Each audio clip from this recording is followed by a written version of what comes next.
Welcome back students. और हम अपने फाइनेंशियल अकाउंटिंग का सिलेबस जो हमने स्टार्ट किया था उसमें आज हम कवर करने जाएंगे अपना पहला अकाउंटिंग स्टैंडर्ड जिसका नाम है वैल्यूएशन ऑफ इन्वेंटरीज। राइट, तो हम इस स्टैंडर्ड को कवर करेंगे। उससे पहले मैं आपको एक चीज बता दूं, अगर आप अपना पेपर्स देखेंगे, ठीक है, अकाउंटेंसी का अगर आप अपना ऑप्शनल का पेपर देखेंगे तो आप ये पाएंगे कि जनरली, मैं कह रही हूँ जनरली, ठीक है, या मैं कहूँ मोस्ट ऑफ द टाइम आपके जो क्वेश्चंस आए हैं स्टैंडर्ड से, जो डायरेक्टली मैं कहूँ स्टैंडर्ड पर बेस्ड क्वेश्चंस हैं, वो आपके थ्योरी क्वेश्चंस हैं। कैसे क्वेश्चंस हैं? थ्योरी क्वेश्चंस हैं। वो आपसे या तो सीधा पूछ रहे हैं what are the objective of the accounting standard 2 valuation of inventory, right, सीधा क्वेश्चन है उनका।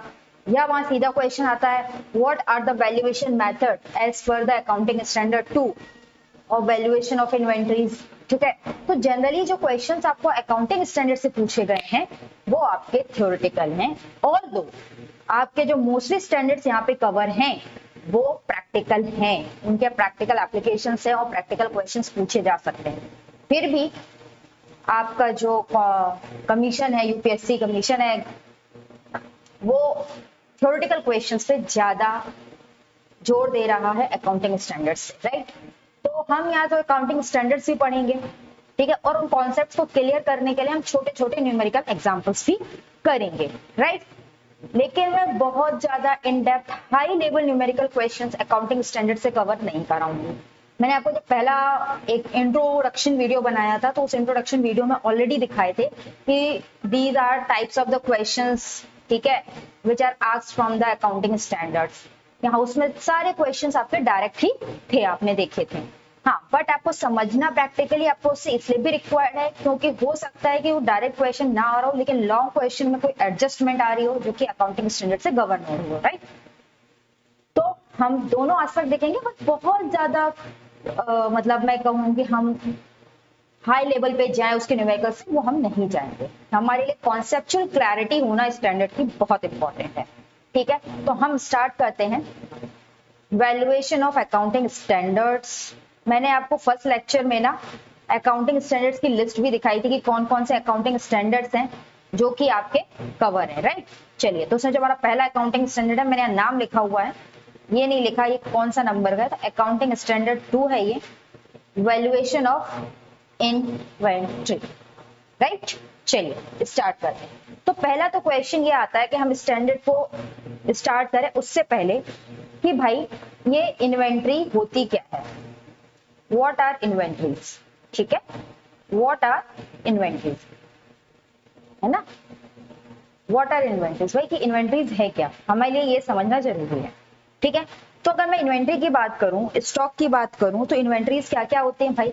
इन्वेंट्रीज को हम कह सकते हैं, जनरल लैंग्वेज में हम इन्वेंट्री को एक और वर्ड यूज करते हैं, दैट इज स्टॉक। हम बहुत आसानी से एक और कॉमन वर्ड यूज करते हैं, स्टॉक। राइट, तो इन्वेंट्री में क्या क्या कवर होता है? इन्वेंट्री में कवर होता है आपका रॉ मटेरियल। ठीक है, उससे भी अच्छा एक और चीज आपको मैं बताऊं, चलो अगर हम कहें बिजनेस, हाँ, तो हम बिजनेस को दो कैटेगरी में बांट सकते हैं। राइट, बिजनेस हमारे दो तरह के हैं, एक मैन्युफैक्चरिंग बिजनेस है और एक आपका रिटेल बिजनेस है। राइट, एक मैन्युफैक्चरिंग बिजनेस है, एक रिटेल बिजनेस है। मैन्युफैक्चरिंग बिजनेस में अगर मैं स्टॉक की बात करूं, इन्वेंट्री की बात करूं, तो उसमें कौन कौन सी इन्वेंट्री होती है? उसमें आती है तीन तरह की इन्वेंट्री। क्या है? उसमें आता है आपका रॉ मटेरियल, राइट, उसमें आता है आपका WIP और उसमें आपके आते हैं फिनिश गुड्स। ठीक है, क्या आते हैं? Finish goods. और मैं अगर रिटेल की बात करूं, ठीक है, तो रिटेल में क्या आते हैं? रिटेल में आपके आते हैं जैसे तो हम मर्चेंडाइज बोलते हैं, नॉर्मल मर्चेंडाइज स्टॉक, या एक और कॉमन वर्ड जो हम यूज करते हैं that is stock in trade. Stock in trade जैसे ज्यादा इसे मुझे लगता नहीं है समझाने की रिक्वायरमेंट है, बट फिर भी थोड़ा सा ले लेते हैं। Raw material, work in progress, finish goods क्या है? फॉर एग्जाम्पल मेरी एक कंपनी है जो कि ये पेन बनाने का काम करती है। क्या करती है? इस पेन को मैन्युफैक्चर करने का काम करती है। ठीक है। तो अगर मैं इस पेन की मैन्युफैक्चरिंग की बात करूं तो इस पेन में एक निब है, प्लास्टिक बॉडी है, ठीक है। तो अगर मैं रॉ मटेरियल की बात करूं तो इसमें निब आता है मेरे पास, ठीक है, मेरे पास प्लास्टिक आता है, ठीक है ना। तो पहले क्या होता है, पहले ये ऊपर की इसकी बॉडी बनती है, प्लास्टिक बॉडी, फिर उसमें निब फिक्स होती है, इस तरीके से पूरा पेन बनता है। तो रॉ मटेरियल आता है, रॉ मटेरियल को असेंबल किया जाता है, उससे नई चीज बनाई जाती है, ठीक है।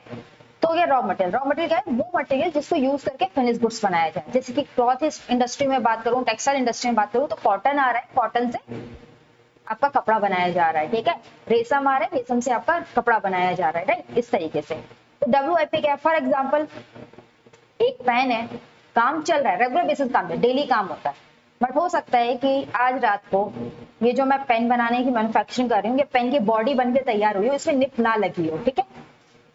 इसके आगे ये जो पॉइंट लगा, ये निप इसमें असेंबल ना की गई हो, जिसकी वजह से ये पेन अभी तक कंप्लीट नहीं है फॉर यूज, तो इसमें काम अभी भी बाकी है, तो हम उसको क्या बोलते हैं, वर्क इन प्रोग्रेस। और फिनिश गुड्स, पेन जो बन गया वो हमारा फिनिश गुड्स है। तो ये तीन तरह के क्या होते हैं, स्टॉक्स होते हैं मैन्युफैक्चरिंग इंडस्ट्री में। रिटेल इंडस्ट्री क्या है, रिटेल इंडस्ट्री सिंपल है, आप थोक में माल खरीद के लाते हो, आगे बेच देते हो, सिंपल सी बात है।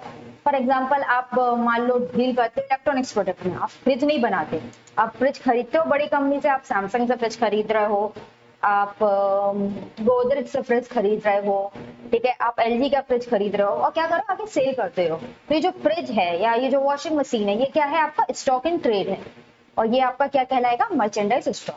तो इन्वेंट्री को हम तीन कैटेगरी बांटते हैं, raw material, work in progress, sorry चार कैटेगरी में, raw material, work in progress, finish goods and merchandise and stock in trade, ठीक है। तो ये चीज हो गया आपका क्लियर, ठीक है। इसमें आई होप सो किसी को कोई डाउट नहीं होगा, ये मैंने आपको जनरल सेंस में बता दिया, आई होप मैंने फाइल नहीं खोली।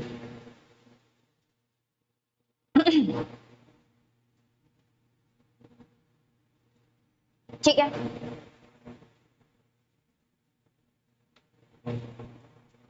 ठीक है। अब एक चीज आती है भाई, आपने ये जान लिया कि ये तो रॉ मटेरियल है, ठीक, आपको सॉरी आपने जान लिया कि भाई ये माना ये इन्वेंट्रीज हैं, ये इन्वेंट्रीज, आपको ये तो समझ में आ गया। बट अब क्वेश्चन होता है व्हाई वैल्यूएशन इज इंपॉर्टेंट ना, व्हाई वैल्यूएशन इज इंपॉर्टेंट, भाई वैल्यूएशन इंपॉर्टेंट क्यों है,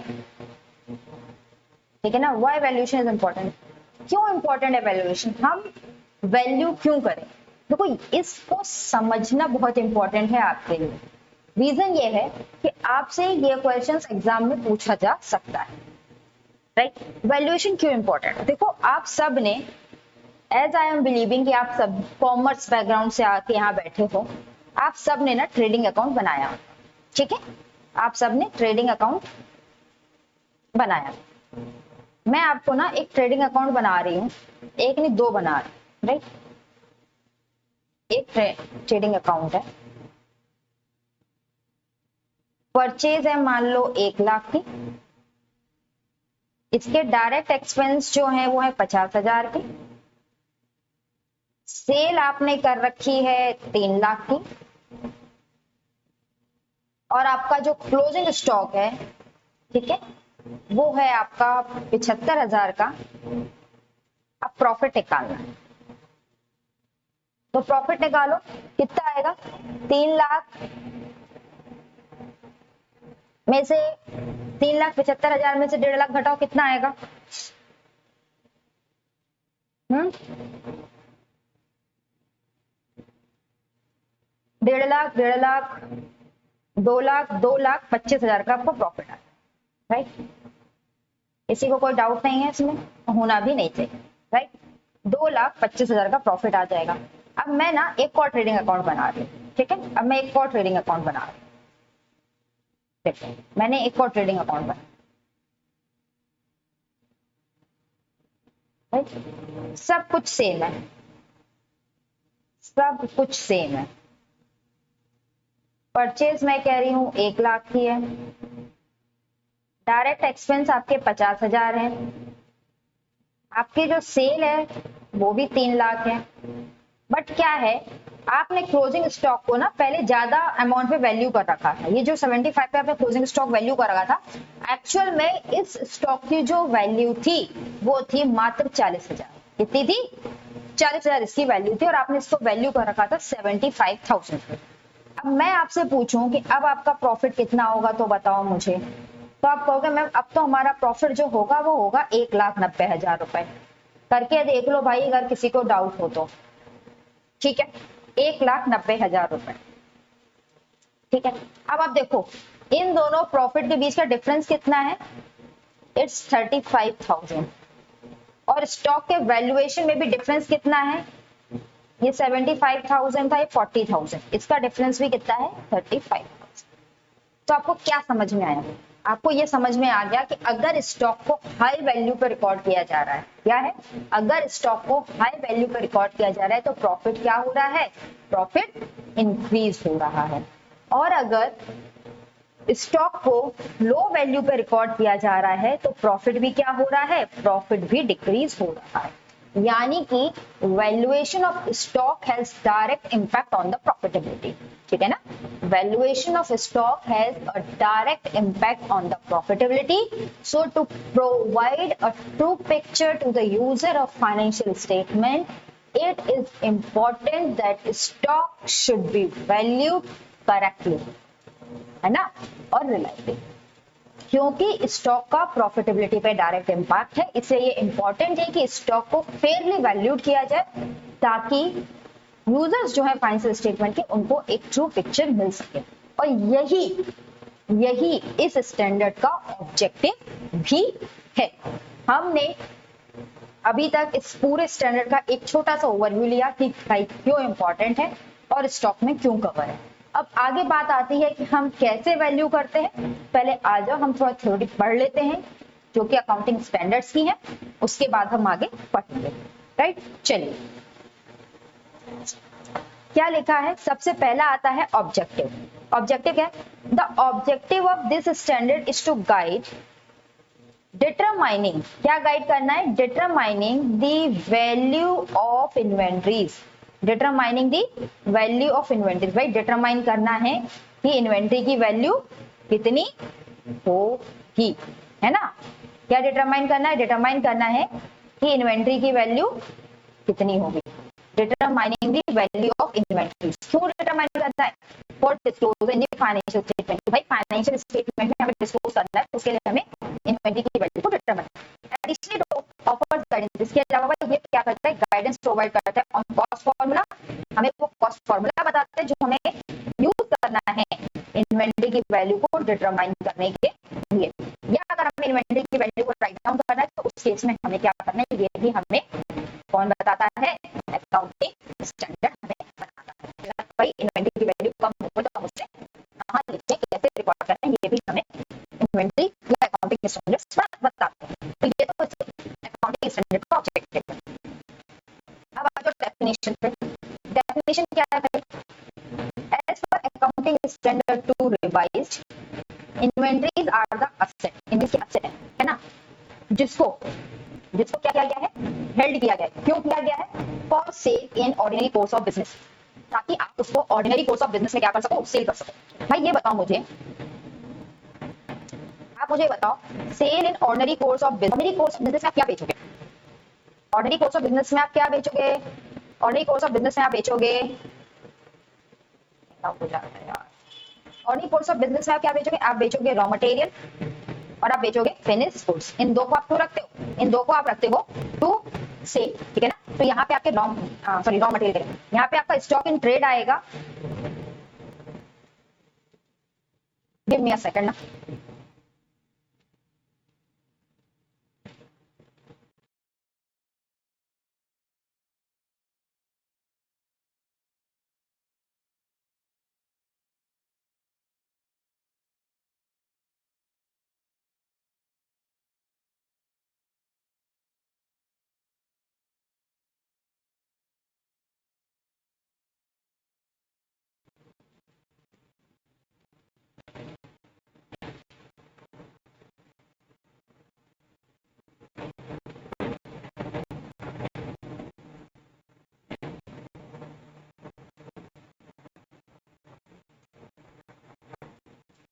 ठीक है।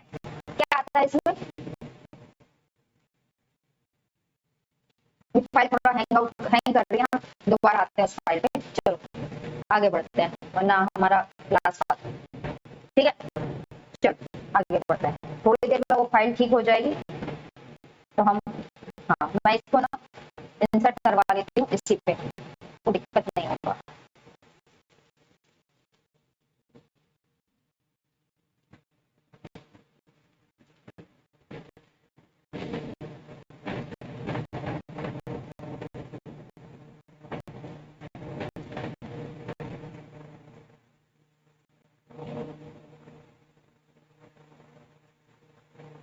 यही होता है ना, सब कुछ अच्छा चलता रहता है।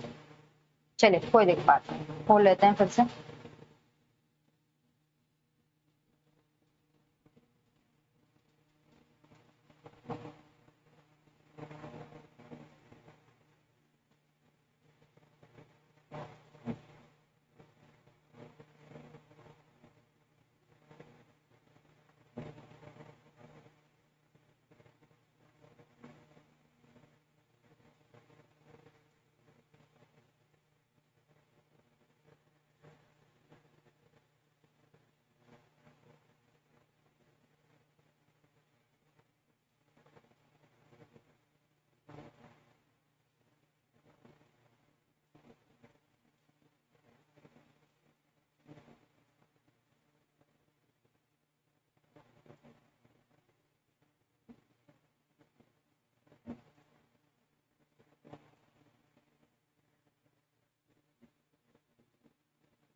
अब दिक्कत है, देखो डेफिनेशन ऑफ इन्वेंट्री क्या बोल रहा है। डेफिनेशन ऑफ इन्वेंट्री कह रहा है कि इन्वेंट्रीज क्या है, एसेट है जो आपने रखा है for sale in the ordinary course of business. तो भाई सेल के लिए ऑर्डिनरी कोर्स ऑफ बिजनेस में आप क्या रखते हो, आप रखते हो फिनिश गुड्स को, और आप क्या रखते हो, स्टॉक इन ट्रेड को, है ना, स्टॉक इन ट्रेड को, राइट। फिर क्या बोल रहा है, is it in process of production for such sale, ये क्या है, प्रोडक्शन में है, प्रोसेस ऑफ प्रोडक्शन में है सच सेल के लिए। यानी कि किसकी बात कर रहा है, ये बात कर रहा है WIP की, ठीक है। Second, for consumption in production of goods और service of sale including maintenance supplies and consumables.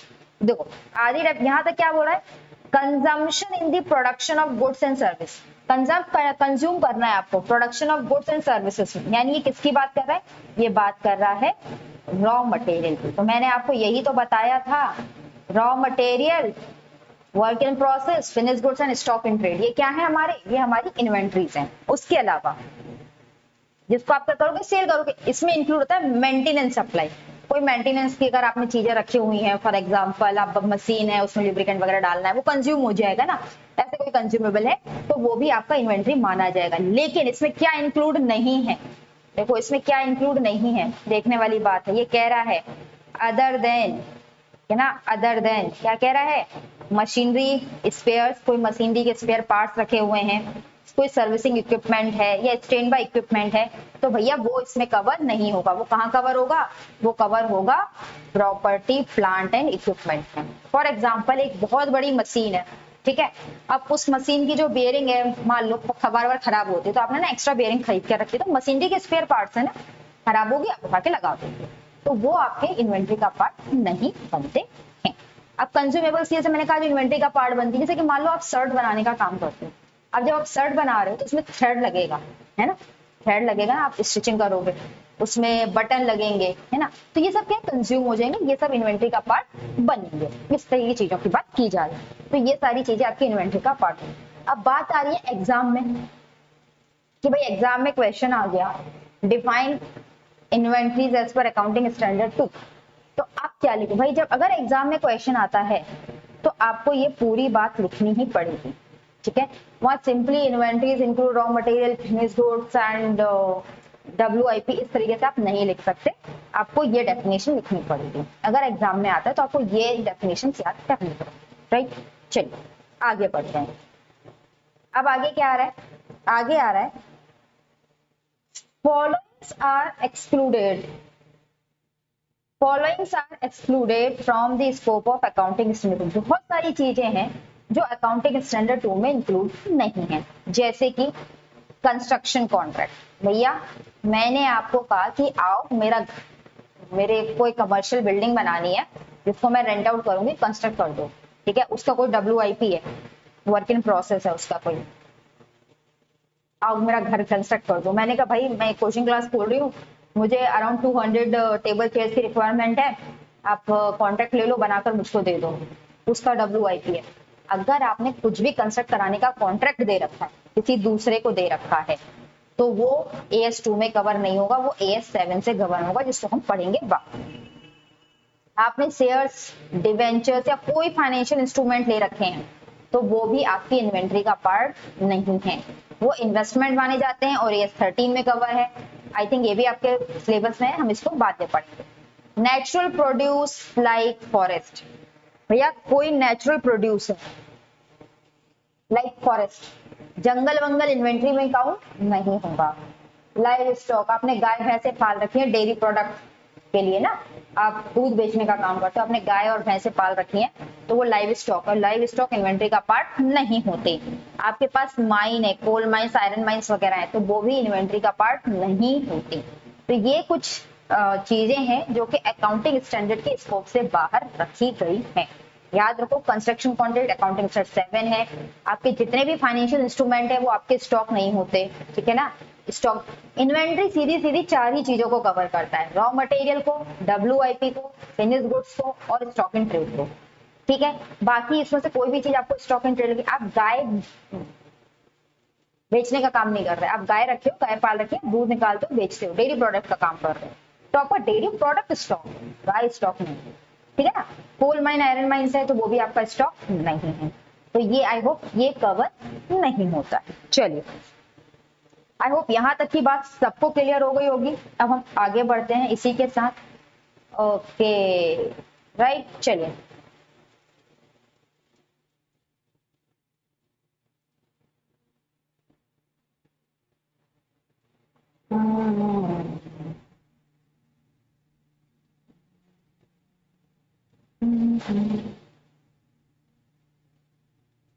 इसको दूसरे इसमें डाल दिया जाए क्या?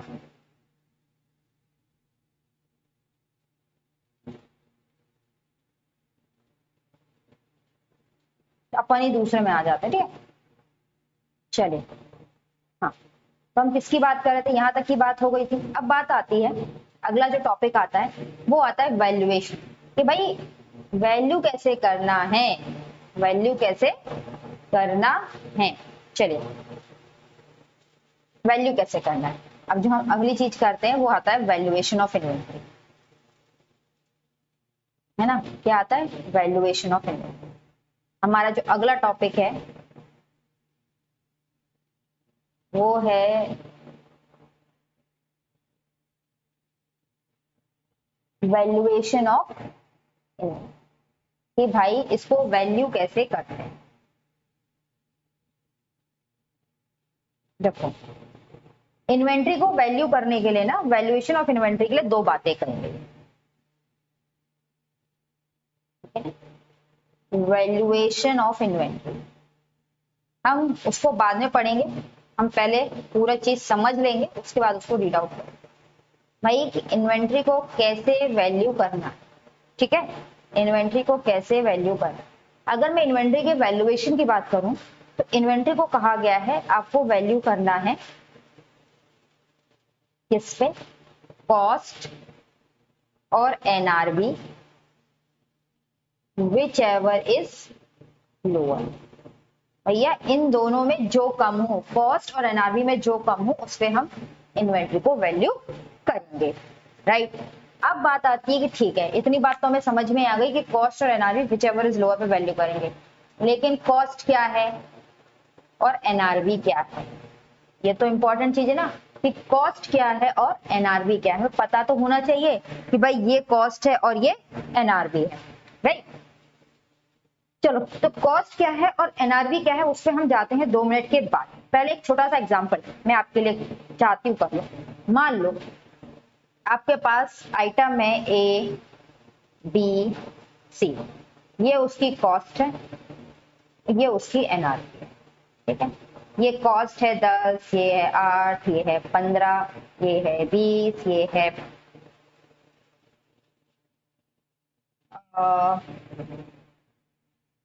5 और ये है आपका 15। अब आप मुझे बताओ, आपको जो वैल्यूएशन करनी है वो कॉस्ट और NRV whichever is lower पे करनी है। 15, 5, 20 और 10 30 होगा ये। ठीक है, 20 और 15 35। ठीक, 35 और 8 43, ये 43 होगा। तो अगर मैं अब आपसे कहूं कि भैया इन्वेंट्री की वैल्यू बताओ, तो इन्वेंट्री की वैल्यू बताओ, तो आप लोग क्या बोलोगे, 30 या 43? आप सब कहोगे मैडम इन्वेंट्री की जो वैल्यू है वो क्या है, इट इज 30, क्योंकि आप ही ने कहा है कॉस्ट और NRV whichever is lower. But there is a twist, there is a twist. अब बोलोगे क्या ट्विस्ट है? ट्विस्ट ये है कि आप कॉस्ट और एनआरवी को जो कंपेयर करोगे ना, उसको इंडिविजुअल बेसिस पे कंपेयर करोगे। कैसे कंपेयर करोगे? इंडिविजुअल बेसिस पे। अब आप कहोगे ये क्या बला है? ये कोई बला नहीं है, बहुत सिंपल सी चीज है। इंडिविजुअल बेसिस पे पहले आप 10 का कंपेयर करोगे, 10 और 8 कौन सा स्मॉल है? 8। 15, 20 क्या कम है? 15। 5, 15 क्या कम है? 5। भैया 15 और 5 20 प्लस 8 इट्स 28। इन्वेंट्री की जो वैल्यू है वो क्या है? 28। यानी कॉस्ट और एनआरवी को हमें जो कंपेयर करना है वो किससे कंपेयर करना है? हमें कंपेयर करना है इंडिविजुअल बेसिस पर। देखो क्या लिखा है, पढ़े क्या लिखा है। Inventory are valued at lower of cost and NRV. This comparison should be done on item by item basis. कैसे करना है? item by item basis। मैंने किया ना item by item basis। पहले A को कंपेयर किया, फिर B को कंपेयर किया, फिर C को कंपेयर किया। ये टोटलिटी में कंपेयर नहीं करना जैसे कि आपने किया, ये गलत है। कैसे कंपेयर होगा? Item by item basis. चलिए आगे बढ़ो। अब बात आती है हमारे लिए समझने की कि भाई ये तो बता दो कि ये कॉस्ट क्या होती है और एनआरवी क्या होती है। तो पहले हम चलते हैं अपने टॉपिक कॉस्ट ऑफ इन्वेंट्री पे। किस पे चलेंगे? कॉस्ट ऑफ इन्वेंट्री पे।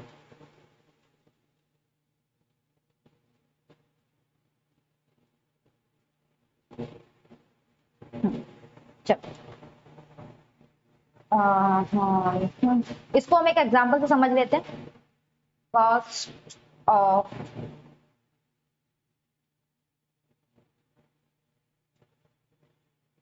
इन्वेंट्री। ठीक है, इन्वेंट्री की कॉस्ट क्या होती है? भाई देखो, एक मिस्टर एक्स हैं, ठीक है, इन्होंने एक प्रोडक्ट खरीदा। ठीक है ना, एक प्रोडक्ट खरीदा, कोई एबीसी प्रोडक्ट है। उसकी जो परचेज प्राइस थी ना, उसकी जो परचेज प्राइस थी वो थी 10,000 रुपये।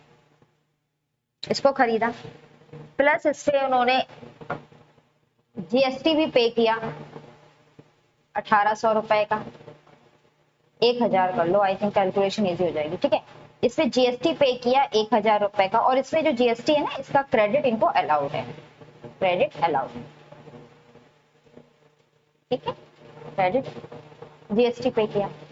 इसके साथ ही इन्होंने क्या किया, इन्होंने क्या किया,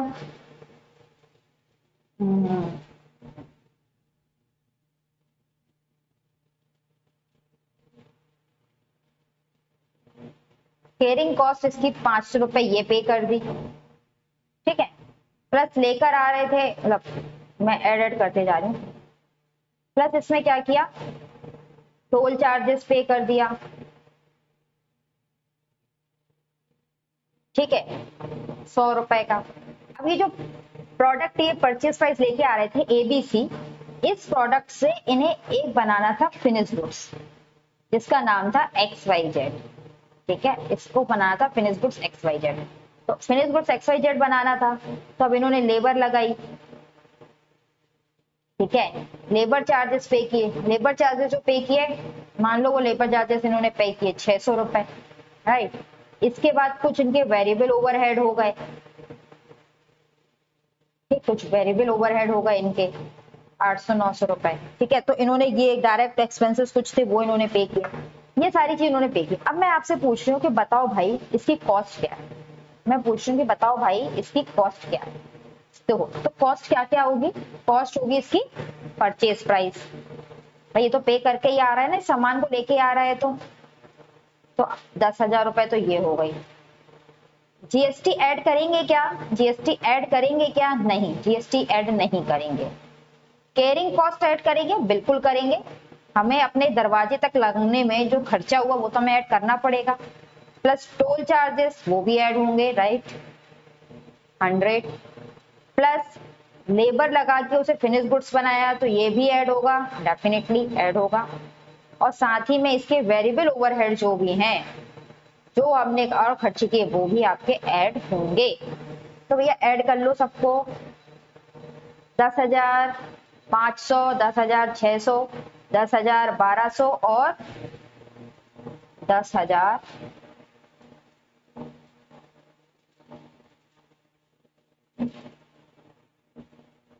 ऐड कर लो, बहुत सिंपल है ना।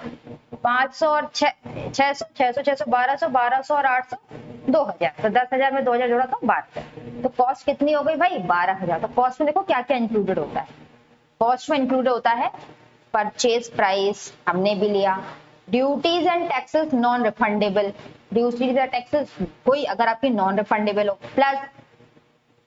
प्लस क्या है, प्लस है आपका डिस्काउंट, सॉरी माइनस करेंगे अगर कोई डिस्काउंट है, रिबेट है या ड्यूटी ड्रॉबैक है, तो हमें कोई डिस्काउंट नहीं दिया था जब हमने सामान खरीदा तो हमने माइनस नहीं किया, हमें कोई रिबेट नहीं मिली हमने माइनस नहीं किया, अगर कुछ ऐसा है तो हम करेंगे। सॉरी पहले तो हमें कॉस्ट ऑफ इन्वेंट्री पढ़ना था ना, हम नीचे आ गए, सॉरी हाँ, कॉस्ट ऑफ इन्वेंट्री क्या होता है, कॉस्ट ऑफ इन्वेंट्री होता है cost of purchases, cost of conversion and other cost, ठीक है। जो आपने इंकर किया इन्वेंट्री को उसकी प्रेजेंट लोकेशन और कंडीशन, इन्वेंट्री को उसकी प्रेजेंट लोकेशन कंडीशन या मैं कहूँ उसको सेलेबल कंडीशन में लाने के लिए जो आपने खर्चा किया वो होता है कॉस्ट ऑफ इन्वेंट्री। तो यह कॉस्ट ऑफ इन्वेंट्री जो हमारी थी है ना, XYZ जो हमने बनाया उसके लिए हमने ABC को खरीदा तो कॉस्ट ऑफ परचेज, ठीक है ना। तो कॉस्ट ऑफ परचेज में क्या आता है परचेज प्राइस, तो हमने भी क्या है देखो परचेज प्राइस ली है, ठीक है। फिर वो कह रहा है duties and taxes non refundable, वो मैं समझाती हूँ क्या होगा अभी थोड़ी देर में। तो देखो जो हमारा टोल चार्जेस है उसका रिफंड हमें कभी नहीं मिलेगा, हमने उसको लिया है ना, अगर कोई non refundable duties and taxes है तो वो लिया, डिस्काउंट वगैरह नहीं मिला था तो हमने माइनस नहीं किया, plus cost of conversion, labour cost हमने इंकर करी कन्वर्ट करने के लिए, वेरिएबल ओवरहेड हमने लगाए कन्वर्ट करेंगे, उन सबको हमने क्या किया, उन सबको हमने ऐड किया। तो देखो यहां से यहां तक अगर मैं बात करूं तो ये हमारी क्या है कॉस्ट ऑफ परचेज, मैं कलर दूसरा ले लेते हैं,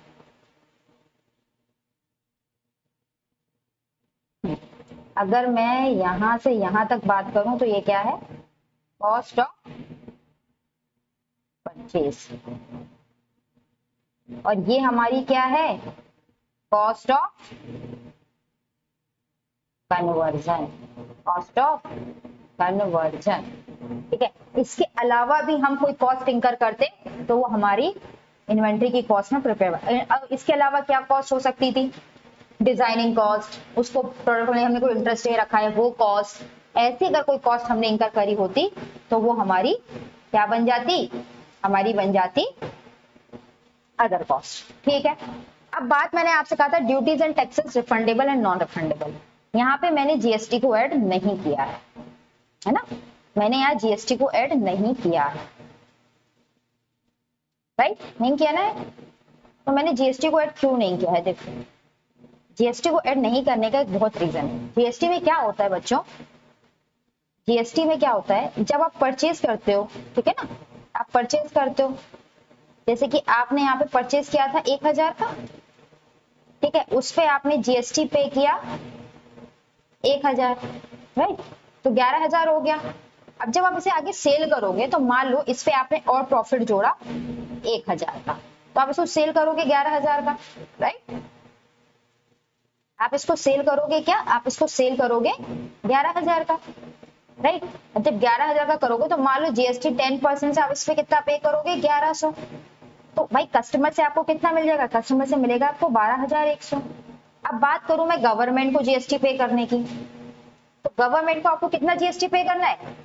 आपने कस्टमर से कितना कलेक्ट किया है? आपने कस्टमर से 1100 कलेक्ट किया ना, ये तो आप पे करके आ रहे हो, तो आप पे करके आ रहे हो है ना, ये तो आप पे करके आ रहे हो ना भाई, किसी दूसरे जिससे खरीदा उसको पे करके आ रहे हो है ना, ये पे करके आ रहे हो, राइट। और ये जीएसटी आपने क्या किया है? कस्टमर से कलेक्ट किया है।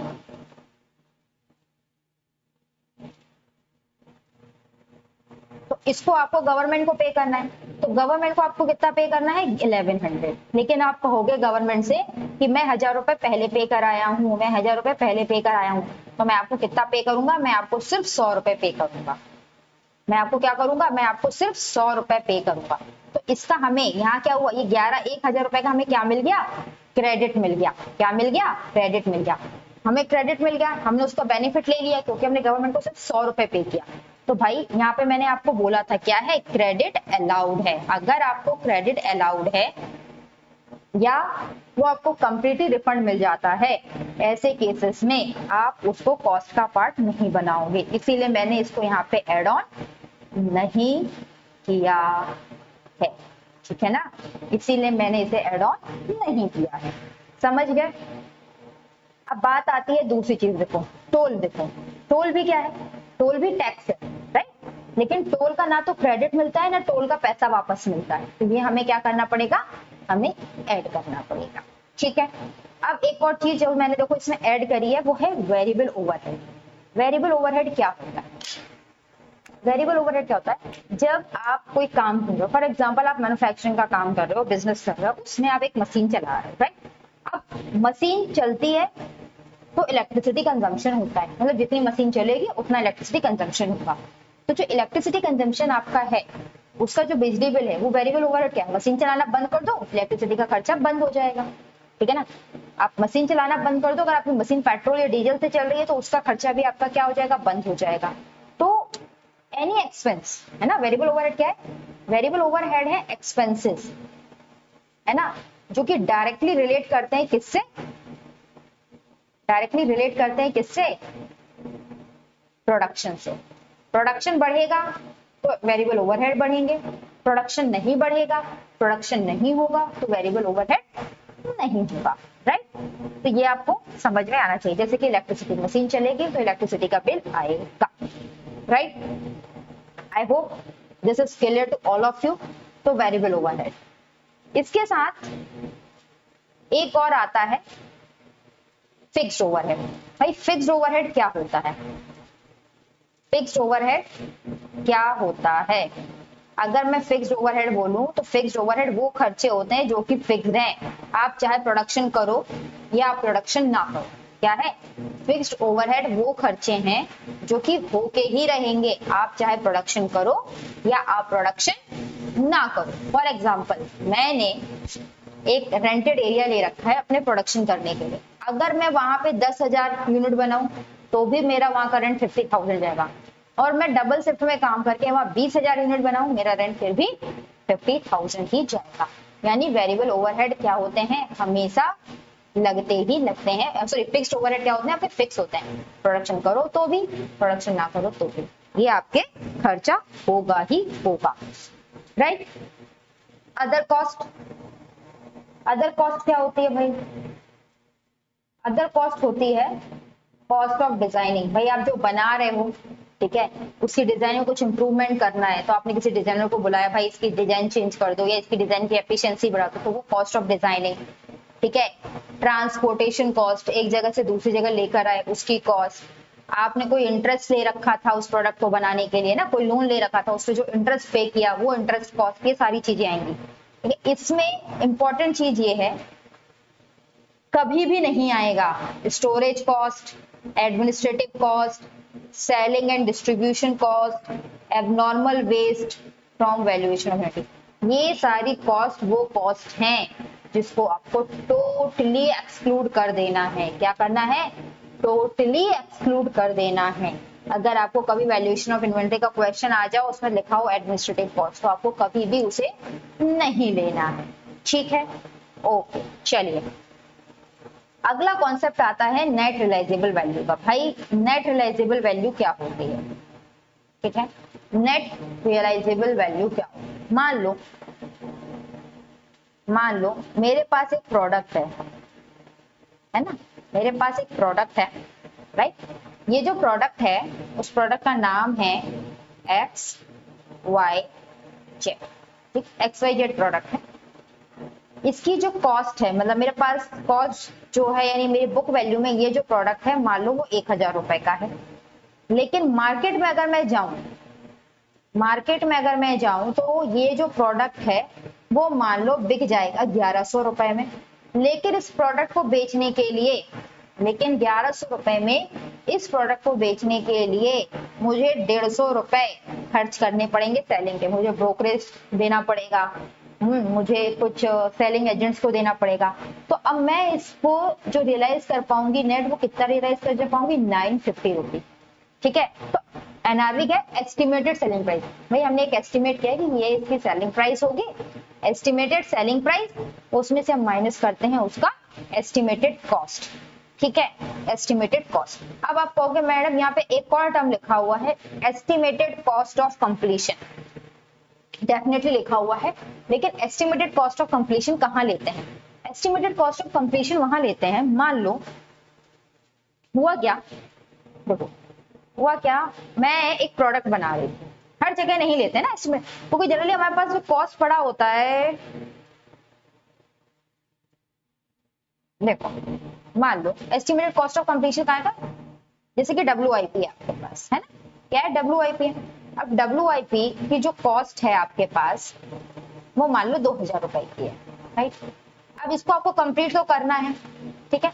अब इसको कंप्लीट करने के लिए आपको मान लो इसे 500 रुपए की कॉस्ट और इंकर करनी है, तब ये जाके 2500 रुपए में कंप्लीट हो जाएगा। और जब आप इसको मार्केट में सेल करने जाओगे, है ना, जब सेल करने जाओगे तो इसकी जो एस्टिमेटेड सेलिंग प्राइस है मार्केट में, वो एस्टिमेटेड सेलिंग प्राइस है मान लो क्या है? 3000 रुपए, राइट। और इस प्राइस पे, इस एस्टिमेटेड सेलिंग प्राइस पे आपको बेचने के लिए मान लो खर्चा करना पड़ेगा कितना? 100 रुपए खर्चा पड़ेगा। डिमांड अच्छी है प्रोडक्ट की, ज्यादा खर्चा है, तो आपको कितना मिलेगा? है ना, एस्टिमेटेड सेलिंग प्राइस कितनी है? 3000 रुपए। लेकिन अब इसको मार्केट में बेचने के लिए आपको कितना खर्चा करना पड़ेगा? एस्टिमेटेड कॉस्ट आपको जो इंकर करनी पड़ेगी ना, एस्टिमेटेड कॉस्ट जो इंकर करनी पड़ेगी सामान को बेचने के लिए, वो करनी पड़ेगी 100 रुपए, राइट। इतनी करनी पड़ेगी 100 रुपए। तो देखो अब इसका एस्टिमेटेड सेलिंग प्राइस क्या है? एस्टिमेटेड सेलिंग प्राइस इसका क्या है? 3000 रुपए। लेकिन इस 3000 रुपए पे बेचने से पहले आपको इस 500 रुपए तो उसको कंप्लीट करने में इंकर करने पड़ेंगे, तो ये 500 रुपए हटा दो, कॉस्ट रिक्वायर्ड फॉर कंप्लीशन। और फिर साथ ही साथ इसको इस प्राइस से बेचने के लिए 100 रुपए का सेलिंग एक्सपेंस भी करना पड़ेगा, यानी कि आप इसको बेच पाओगे 2400 रुपए में। रियलाइज कितना होगा आपको? 2400 रुपए ही रियलाइज होगा। इसलिए आप कितने पे रिकॉर्ड करोगे? 2400 रुपए पे इसको रिकॉर्ड करो। WIP के केस में ऐसा हो सकता है, ठीक है ना, राइट। WIP के केस, क्योंकि WIP को कंप्लीट करने की रिक्वायरमेंट है ना, वहां पे estimated cost of completion required है। अगर जहाँ पे estimated cost of completion required नहीं है, वहां पे क्या होगा? सीधा सीधा एस्टिमेट सेलिंग प्राइस लेंगे और उसको बेचने के लिए कॉस्ट लगानी पड़ेगी, उसको माइनस कर देंगे, हमारे पास NRV आ जाएगा, राइट। चलिए, ओके ओके, चलिए अब क्या है, इन्वेंट्री को वैल्यूएशन के पर्पज से ना, अगला टॉपिक जो हमारा है, इन्वेंट्री को वैल्यूएशन के पर्पज से दो इसमें हम बांट सकते हैं। किसमें? एक हम कह सकते हैं work in progress and finish goods, दूसरा रॉ मटेरियल। तो वर्क इन प्रोग्रेस और जो फिनिश गुड्स है ना, ये work in progress and finish goods है, इनका अगर आपको वैल्यूएशन करना हो तो कॉस्ट और NRV which ever is lower पे कर सकते हो। किस पे कर सकते हो? कॉस्ट और NRV, इसमें जो भी कम है उस पे आप अपने रॉ मटेरियल को वैल्यू कर सकते हो, लेकिन सॉरी अपने वर्क इन प्रोग्रेस या फिनिश गुड्स को वैल्यू कर सकते हो, ठीक है। अगर एक कंपनी है जिसके पास WIP है और WIP और फिनिश गुड्स है। आप पूछोगे इसका कॉस्ट क्या है, इसका NRV क्या है, निकालोगे, दोनों को कंपेयर करोगे और वैल्यू निकाल दोगे। WIP और फिनिश गुड्स बहुत सिंपल सा केस है। पंगा पड़ता है किस केस में, पंगा पड़ता है आपके रॉ मटेरियल के केस में। किसमें पड़ता है, रॉ मटेरियल। यहाँ पे दो कंडीशन दी गई है। Whenever finish goods in which such raw material is used expected to be sold at higher than cost, ठीक है, तो valued at cost, and whenever finished goods in which such raw material is used expected to be sold at lower than cost, raw material is valued at cost or replacement price whichever is lower। कुछ समझ आया या सब ऊपर से निकल गया, कुछ समझ आया या सब ऊपर से निकल गया। देखो कोई डिफिकल्ट नहीं है, कुछ भी डिफिकल्ट नहीं है, बहुत आसान। आपने एक फिनिश गुड्स बनाया, ठीक है ना, जिसकी जो कॉस्ट थी वो 2000 रुपए,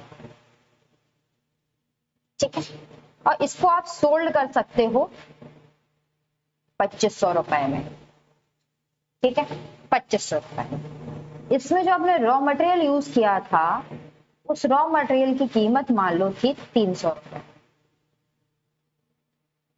ठीक है। तो यहाँ पे देखो कॉस्ट इज लेसर, ऐसे देखो उल्टा जैसे लिखा है वैसे लिखो, selling price is higher than cost, ठीक है ना, selling price is higher than cost. तो सिंपली हम रॉ मटेरियल को किस पे वैल्यू कर लेंगे, हम रॉ मटेरियल को वैल्यू कर लेंगे एट कॉस्ट। रॉ मटेरियल को हम किससे वैल्यू कर लेंगे, कॉस्ट पे, वही लिखा है। अगर जो प्रोडक्ट फिनिश गुड्स बनाने में, जिस फिनिश गुड्स को आपने बनाया उसको बनाने में आपने जो रॉ मटेरियल यूज किया है, मतलब फिनिश गुड्स जो आपने बनाए हैं उसको आप कॉस्ट से ज्यादा पे बेच सकते हो, यहाँ पे आपने बेच सकते हो, तो रॉ मटेरियल को कॉस्ट पे मेजर करो। दूसरा, अब मान लो मैं इसी को कहूँ उल्टा कर दूं, भैया फिनिश गुड्स आपने बनाया 2000 का, लेकिन इसको आपकी जो सेलिंग प्राइस मार्केट में वो 1800 है।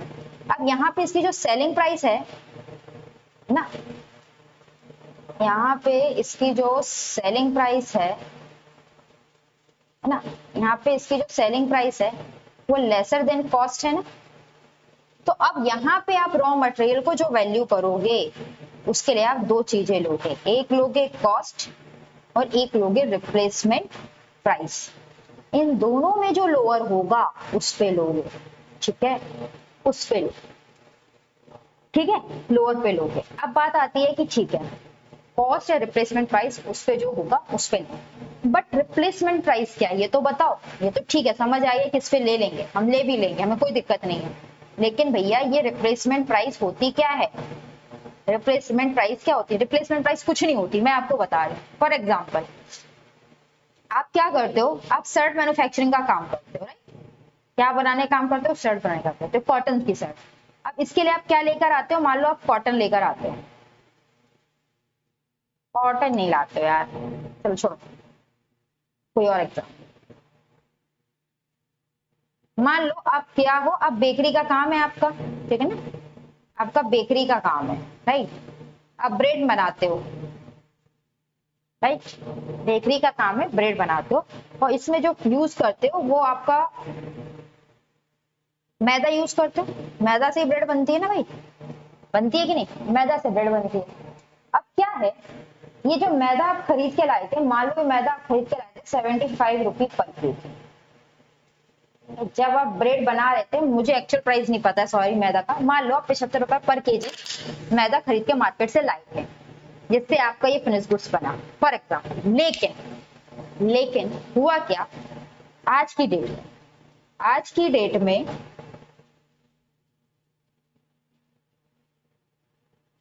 जो मैदे का प्राइस है वो 80 रुपी पर केजी हो गया, 80 रुपीज पर केजी मैदे का प्राइस क्या होगा, बढ़ गया।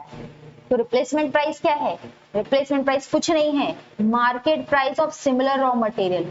भैया उस रॉ मटेरियल की आज के समय में मार्केट प्राइस क्या है वो लेना है, और वो तो आप जानते हो, डिमांड सप्लाई एंड इकोनॉमिक्स आपने पढ़ा रखा है बहुत अच्छे से, है ना आप सबने। तो उसकी जो मार्केट प्राइस अभी चल रही है वही उसकी क्या हो जाएगी, रिप्लेसमेंट कॉस्ट हो जाएगी। तो यहाँ पे इसकी रिप्लेसमेंट कॉस्ट क्या हो जाएगी 80। अगर मैं यहाँ पे कहूँ कि भाई वैल्यू करना है रॉ मटेरियल को, तो रॉ मटेरियल की कॉस्ट तो है 75 और रिप्लेसमेंट प्राइस है 80, इन दोनों का लोअर है 75। आप किससे वैल्यू करोगे, आप वैल्यू करोगे 75 रुपीज पर, राइट। आज के लेक्चर को रखते हैं यहीं तक। इन्वेंट्री का कल लेके आ रही हूँ मैं सेकंड लेक्चर और फाइनल लेक्चर, जिसमें इन्वेंट्री खत्म हो जाएगा आपका, राइट। और उसी के साथ उसके बाद हम स्टार्ट करेंगे नया अकाउंटिंग स्टैंडर्ड। आज के स्टैंडर्ड को तक एक इंपॉर्टेंट इन्फॉर्मेशन, ये क्लासेस चल रही हैं, आपको अच्छी